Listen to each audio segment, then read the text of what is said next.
Hi everybody, this is Gary Fong, and today I am going to give you an updated how to choose the correct Sony Alpha, because it's changed so much in the last 20 minutes that they've come up with a whole bunch of new models. And I had a very popular YouTube on how to choose the correct Sony Alpha, and now again it's changed. So this is more of an update, and I want to go through these models here that just came out and explain to you why you would want to choose which for what purpose.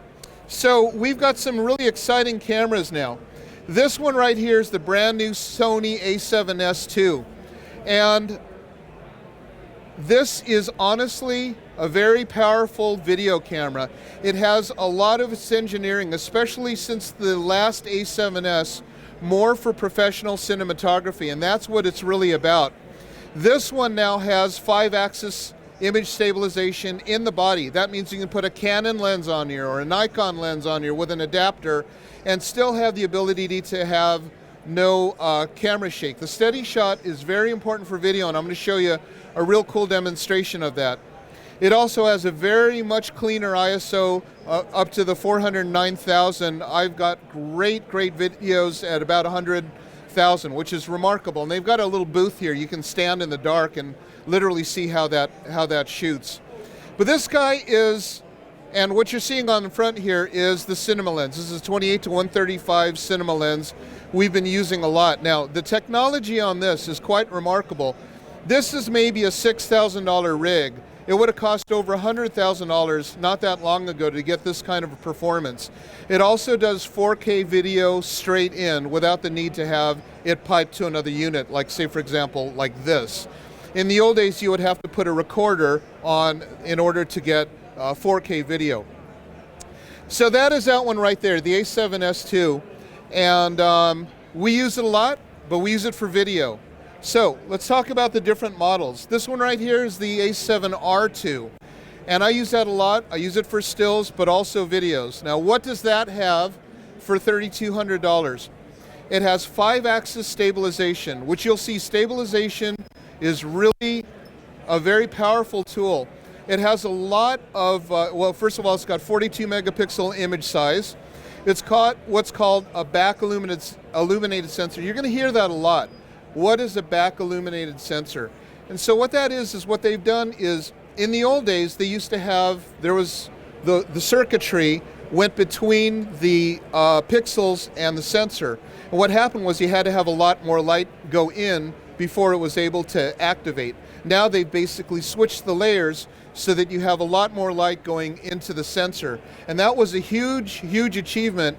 Was never done, still isn't really done in any other camera. I'm not sure if it's an Olympus or something, but someone has it. But they've started switching over to back illuminated sensors on that one. So now, what I'm really here to talk about today, and those are the pro cameras, and they're very well covered in the media, and the pros talk about them, as do I. But I'm here actually with a specific interest in this new line, which is the Sony Rx Series. Now, the Rx Series is really fascinating for a couple of reasons. Number one, they're really inexpensive. Look at the prices on it. This is the RX100 and it's $948, and I use this all the time. What's cool about it is it has a Zeiss 24-70 1.8 to 2.8 lens built in, and look how small that is. It's got 4K recording. It's 21 megapixel. It shoots up to, I think it's 10 frames per second, and I'll show you some demonstrations on it.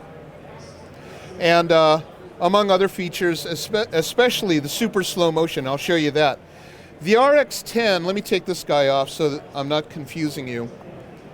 The RX10 here, this little guy right here, is something I use all the time, and it's not super well known, and I'm puzzled by it. Because let me ask you a question. Have you ever heard of a lens that's a 24 to 200 millimeter lens, f2.8, all the way straight through? No one's ever seen that it exists. So I say, well, you know what? It's available for $1,300 with the body. This entire thing is $1,300, 24 to 200, f2.8. Now, Sony has a feature called Clear Image Zoom.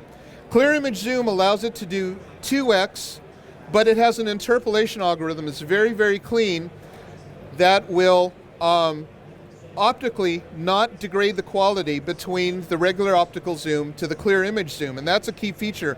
But what do you have now? You have a 400 millimeter equivalent f2.8. So 24 to 400 f2.8 is within the range of very good shots with this. So let's focus on these two guys, okay, because there's a lot of press on these exciting A7R2s, A7S2s. But if you're switching over maybe from Canon or Nikon, or you just want to have another inexpensive toy that does remarkable performance, I'm going to show you why these things are so cool. Okay, so this guy right here, right? About the size of an iPhone, a little bit thicker, maybe smaller. 1/32,000th of a second shutter speed. 16 frames per second speed priority electronic shutter. Super slow motion up to 960 frames per second. And I'll show you what that looks like. The lens is 24 to 70, 1.8 to 2.8, but with a 2x clear image zoom, it becomes like a 140 2.8, all in this little size guy right here. And it does 4K video direct, so there's no need for a box. This little guy will do 4K, and it does S-Log, S-Log 3. Those are modes that are very, very flat, 15 stops of dynamic range. I want to call S-Log like RAW for video. And it's going to be something that you're going to learn quite a bit about, because you're going to learn a lot about video, because these cameras have video tools that the photographer yet hasn't figured out how to use. But once you do, and you start to unleash the power of those video capabilities, you're going to be very, very excited about video. And that's where we're heading. So let me show you this guy right here. This is the RX10ii, sorry for the typo, 24 to 200 f2.8 zoom, and it has what's called a locking flexible focus spot. And I'll show you how that works, all in this one demonstration. So this right here is at 24 millimeters. And watch this zoom. I'm going to go from here and I'm going to zoom in on my daughter, who's in the center of that. Now you see that box right there? That box is what's called the expandable spot. And what that does is the minute that I touch my finger down on the subject, it's going to hang on to that thing that I put inside the spot. And that is a really cool feature, because you can shoot at continuous, I think this one does 14 frames per second, and I am shooting this entire time. It's got a completely silent shutter. Look at that. Look at how it shoots. And you saw how far away I was, right? So if you're shooting anything that's moving, children, animals, sports, or whatever, this locking spot is a great way to track your action. And this is something that's not possible in the optical world. I have Canons, I have Nikons. With Canon or Nikon, you're forced to choose one spot, and you can use a joystick and move it around if you want, but you've got to pick the spot and you've got to move it while you're shooting. Or you're going to have the object fall out. What's cool about the locking spot is it'll track your subject while it's in motion.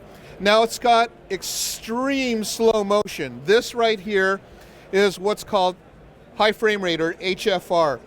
And HFR is right now at the 480 or 960 frames per second, only available on the RX series. It's available on the S2, but it doesn't have what I call back trigger. And back trigger is the coolest thing that will change how you shoot. What back trigger means is that you're watching a bullet go through an apple, okay? Once the apple explodes, then you hit record. Think about how weird that is. Normally it's like, okay, 1, 2, 3, missed it, get a new apple.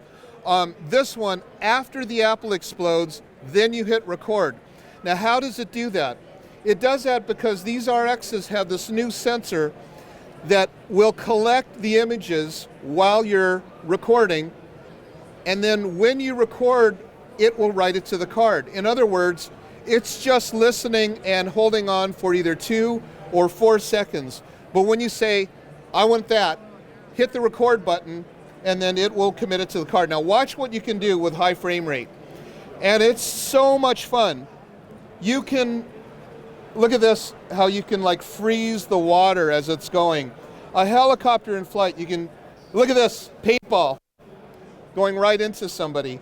All of these things are great opportunities. Now this goes out into a video, which then you can put into another video, and it's very, very dramatic. We have had so much fun with high frame rate, and again, those are brand new toys that are available in the RXs only. And that's one reason why these RXs are a lot of fun. Steadicam, these guys do have Steadicam, in-body stabilization, not the 5-axis like the R2 or the S2, but it still has the Steadicam. Now watch what Steadicam does. A lot of people go, oh, Steadicam's really cool if I'm shooting in a church and I don't have my tripod around. That's the way you think of Steadicam, as a still photographer would. Look at the difference in video. And what it does is it will take the image as it's jerking around and it'll rewrite it so that they don't have that much motion before it records. And that's all because you have the really cool ability to have a very, very fast sensor that dumps data very quickly. Now, the other toys that come with Sony, if you're new to Sony from Nikon or Canon, are a lot of different tools that you're going to have to learn how to use. For example, smile and face detection. This is something that you'd go, I don't know about that until you try it. When you turn face detection on, a box will instantly go over whatever face there is.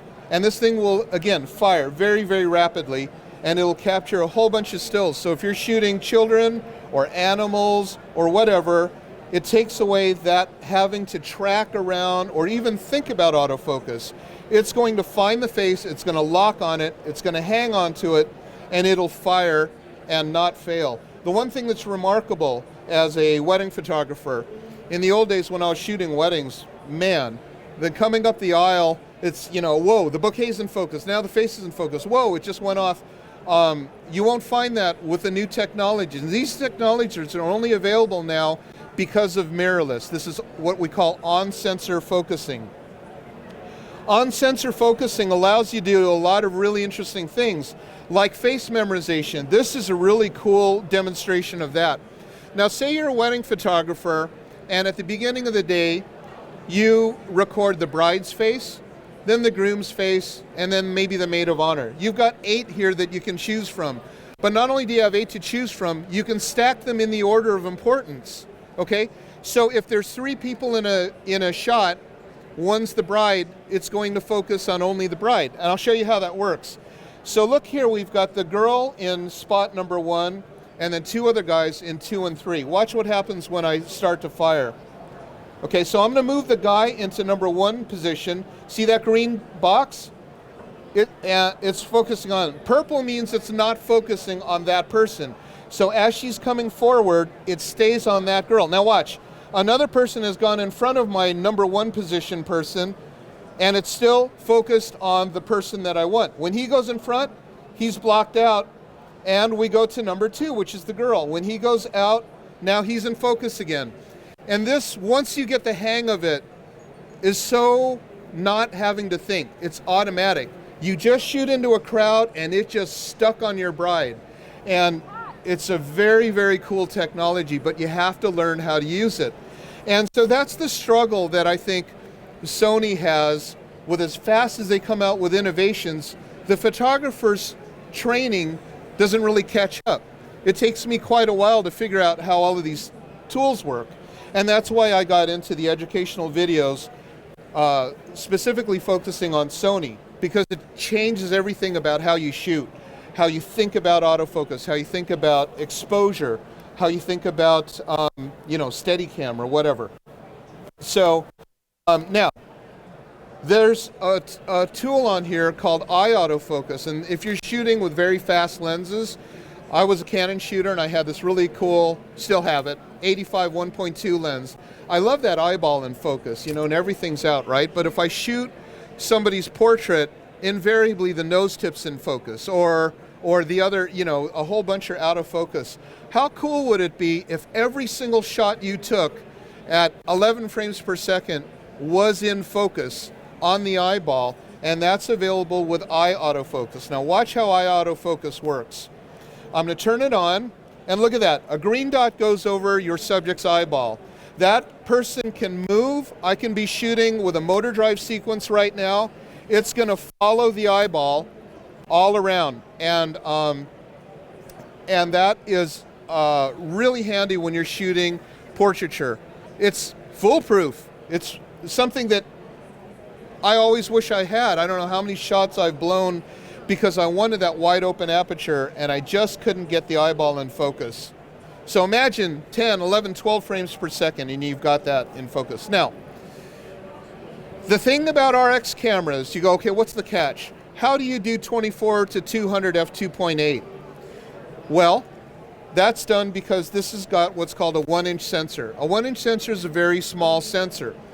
Before, it wasn't capable of doing any type of high ISO because it was so small. It's a 1-inch sensor, and therefore you had a problem of ISO noise. Until they went to the back illuminated sensor, there was a lot of problems with 1 inch. But now we've got this tiny sensor. You know what's really cool about a tiny sensor? Do you guys ever have camcorders in the old days?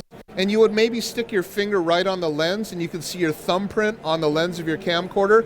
Those things had very small sensors. Small sensors allow you very, very powerful macro capabilities. Now, the one thing that you lose is you lose bokeh, or the ability to have something out of focus at an open aperture, okay? So this one right here, I took my A6000, my APS camera, did it to a 200 millimeter equivalent f2.8, and you can see the bridge is nicely out of focus. On this next one, this is the 1-inch sensor, which is the RX series. The bridge is more in focus. That's the thing that you lose when you're shooting with the RXs. This is full frame, and this is why we love full frame, because full frame gives you that beautiful fuzzy thing out there, okay? It's maybe a couple of stops, but let me bounce this across you. The FE series lenses, as they are right now, typically are f4. So you lose a stop right there. This is f2.8, so you gain a stop. And so in that, if I were to take this guy down to f4, then it would be not as pronounced of a difference as you're seeing here. So that's the only thing that you lose in RX. So you have to ask yourself, do I always care about blurry backgrounds? If so, then sure, get a full frame. I use full frames all the time. They're beautiful, they're incredible, and you know, professional grade quality. But if I can live without that blurry bokeh in the background, then I can get a 4K direct to record tiny little camera like this with lenses that are far more powerful in terms of f-stop and aperture combination, plus the ability to shoot in extremely slow motion or shoot at 1/32,000th of a second shutter speed. So here's the difference. On the top is full frame. That's the A7R2. The second one is the APS sensor. You can see it's 1.5 times smaller. And then the 1-inch sensor is quite a bit smaller.